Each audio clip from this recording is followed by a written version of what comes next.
All right, everyone, I have the new Bandai A-wing Starfighter, okay?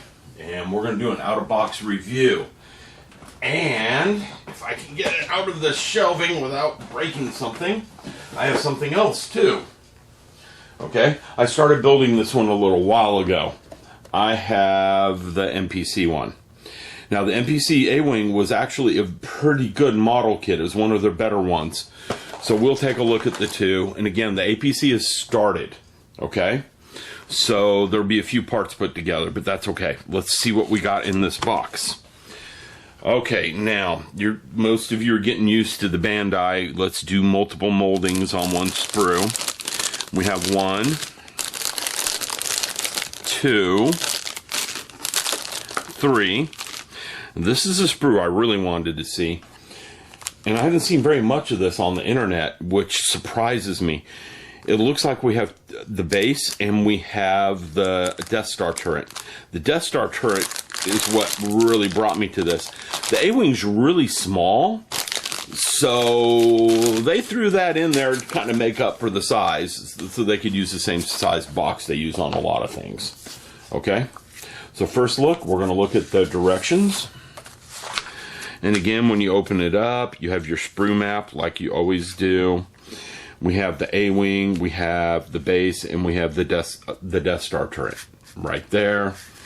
Over here, we have some final assembly steps. We have the first step right here where we start building the cockpit on it. Okay. If you read Japanese, there's some hints on how to work part of the model. Okay. This is a pretty long fold out. And your first step is building the body of this thing. Okay, we go to the second page. It says check right there, so we have to check that we're putting things together right. We do have a pilot, we do have a roll bar. We have optional glass pieces, okay? We have our engine pieces, our rear fins, and it gives some checks that we know which way it goes. We have some rear detail parts here. Looks like it's a pretty straightforward build, and it doesn't look like it's very complicated. Now, getting over in here, we have the stand, which is Star Wars Base 12, okay, which is a Death Star tile. They like to use those. We have effect parts right there. It does come with landing gear, so if you want to build it with the landing gear down, you can. And then we start building the Death Star turret. Okay? I wouldn't be upset if they made 2 or 3 of these.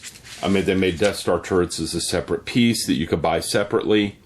They could probably fit it in their box scale kit, but not the way they've got that formatted. I would just be happy if they sold them separately. Alright? And we have the final assembly of it. It doesn't look like it goes together too badly, and you can connect them together with different bases. We have a piece of the gun tank I'm working on. Let's put that aside. Here we have decals. Like always, we have decals on stickers. We have a color paint guide down here at the bottom. Okay. Doesn't look like there's too many different colors to the kit. Mainly the different colors are the pilot, okay, and the engine rings. Most of it is this rust-colored brown. All right, and we've already seen this side of this thing.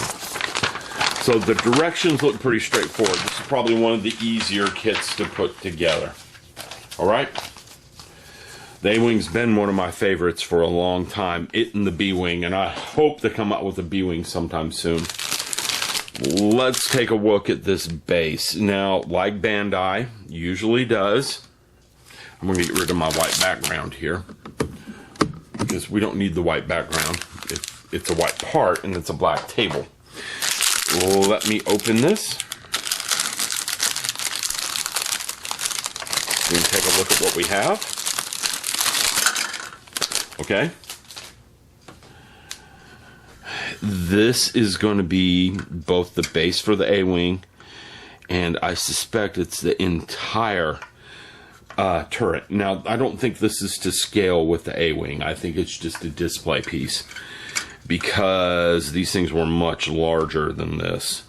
The X-wings were tiny compared to this. So I know this isn't to scale with the A-wing. It's just there for filler, I suspect, so we feel like we're getting something. Because again, the A-wing is a small kit. Okay, so there's the turret. Let's start talking about what we get in the A-wing parts.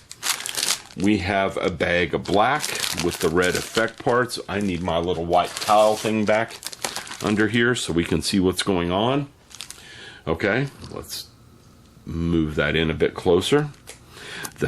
You have the standing pilot in black, and the cockpit parts are in black. I'm going to go ahead and open this bag. There's no clear, so I'm not worried about scratching something. Okay. I'm not going to worry about the effects parts because, well, they're pretty straightforward. Let's take a look at this pilot and see what he looks like.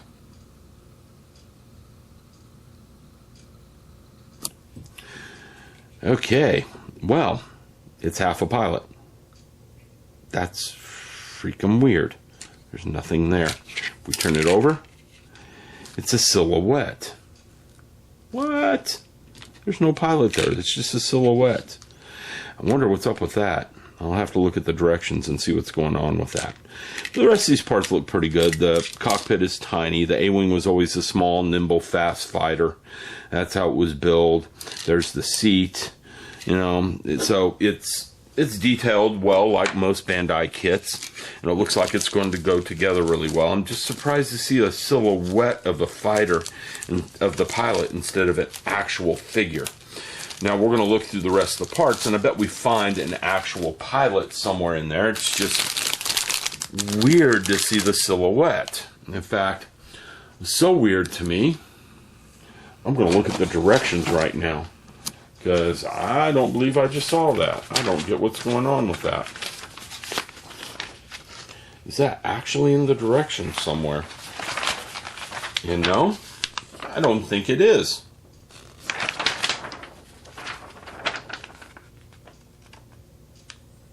Nope. Not actually in the directions anywhere.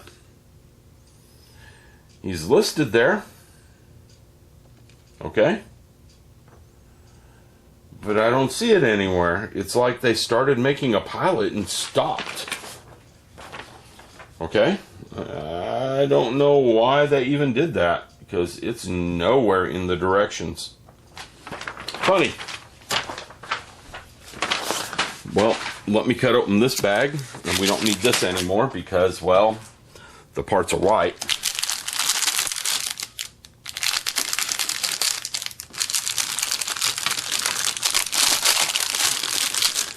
And we do have water slides and stickers, so those of you that like stickers, we have them. Okay. Now here's the actual pilot, right there. Let me back the camera. Oh, we'll zoom in on that pilot real quick, so we can take a look at him. Let me back the camera off so we can take a look at the entire thing. Now, the panel line detail on the ship looks to be pretty well done. And I don't know about the accuracy. I started studying A-wings a while back, and the panel line detail looks like it's fairly accurate. That's good. Knowing Bandai, it probably is. Okay? And there's our little wingy things right there. So there's the look at one sprue. Here's the side panels. And they're doing this protection right here so these panels don't get messed up in shipment. You can see it when you look at the side. That's a good thing. It helps protect the parts, and I like seeing it. Okay? Now this bag right here, it has the clear parts in it. I'm going to go ahead and open it since it has its own bag. And they did that again with the clear parts. You can see they molded some parts around them so these parts don't get damaged in shipment. And being in their own bag, they won't. And again, we do have the water slide decals as well as the stickers. I just wish they'd do that with all their models. It doesn't cost that much more, and I think people would gladly pay for it. And again, the detail looks good. You have more than one cockpit. I bet these are the rear engine lights. They're molded in clear, so you may light this. They're getting there.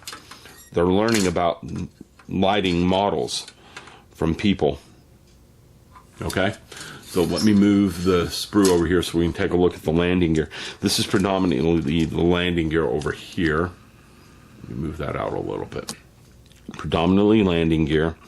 We have the engine cans here and the insert parts right here. And this is molded in color, and it seems to be a nice color. I think it should be a little bit more reddish than this, not this brownish rust color. I seem to remember it being a little bit more reddish. But it looks like it's a nice model kit, and I'm glad to see they have done what they have done with it. Okay? I'm very happy to see an A-wing. I can't tell you how happy I am to see an A-wing. It's one of those happy things in my life. Okay? So I'm putting that back in the bag partially so I don't get the clear canopy glass scratched up. Probably going to end up pulling that back out because now I'm getting out the MPC one. Now again, I started this, so it's going to be partially built, and it's in bags and all sorts of things. There aren't that many parts to it, and that's because part of them are missing. They're in a different location.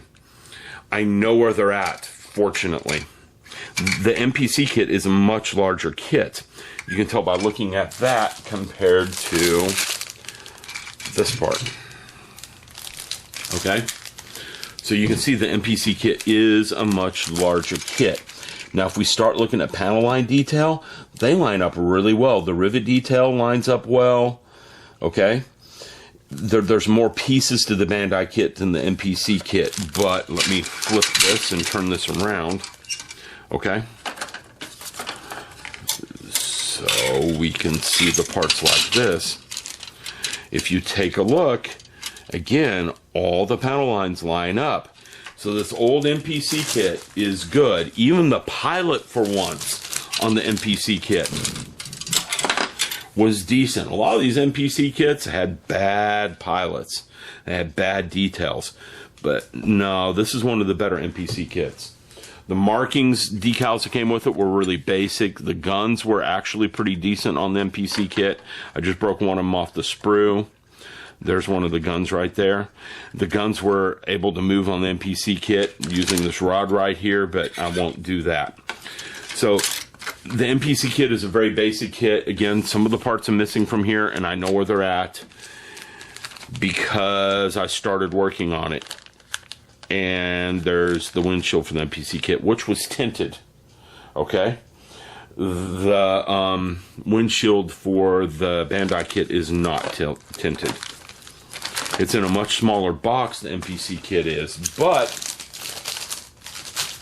again, it was a nice model kit. It was one of the better ones that they did at the time, which is really surprising. And sorry this is partially there. The other part of it's in another box I'm not going to drag out right now because I had started work on it. Okay? Anyhow, there's a quick run through of this kit. I'm happy to see it. I hope Bandai continues down this path. We get some good Return of the Jedi kits. We get a Star Destroyer. We get a few other things. I'm looking for the guns on the kit real quick. I don't... they are in different pieces on this black sprue. That's where they are. Okay? So let me put this back up here. The guns are here, here. Some of them are here, and some of them are here. They are in different pieces on this kit. Okay? This is just really weird and creepy. It's not even in the directions. It's like an afterthought. It makes me wonder why they even bothered with it. Like, were they going to give you decals to put on there so it looked like a pilot? Don't know. But anyhow, there's a quick run through of the A-wing. I'm happy to have it, excited to have it. Wouldn't mind having more than one. That might happen in my future, who knows. I really need to finish my work in progress models because right now I have 4 or 5 going, which isn't a good thing. Too many distractions. We need to get it down to only 1 or 2 models. Right now I have the gun tank, which is near paint. We have the P-38 egg plane, which is halfway through paint. We have the Maquet kit, which just needs face painting and a base. We have the Dinorama, the dinosaur kit, which just needs, well, finishing. He needs a lot, that dinosaur kit does. I was about halfway through with it when I ran out of time on him, and life got in the way. We have the Enterprise NX, which I have not really touched other than to burn out one of the LEDs. Like an idiot. Yeah, I put too much voltage on one of the LEDs and burned it out. I have to order some things for that NX anyhow. So it's going to be a little bit before I get to it. But I'm getting to it really soon, as the gun tank is done. The gun tank, I have a little bit left on him right back here. Let me do a zoom. I finally came up with a solution for those back there. I'm not done with it, and I'm not liking part of it. I don't like what I did on these two, so I'm going to scrap them and start over on them. This is Photo Etch 350 ship details. That video will come up in a little while. But the gun tank, once I get those in there, hits primer. This is the last thing I need to do to put primer on that gun tank. So it's moving along nicely. It's going to see paint in the next few days. What this is this thing's the size of a 3-story office building. When it's driving across the ground, the treads are going to leave impression. So I made a mold of the treads and made a cast of it. This is actually 5-minute epoxy. Yes, you can use 5-minute epoxy to make a cast, to make a copy with. So I have a copy of the gun tank's treads. Okay? I wouldn't make clear parts. It's yellowish. It does dry up just like resin. It actually cures faster than resin. Resin this thin would still be tacky and sticky, and this is only sticky in a few spots. I'm not worried about fingerprints on it.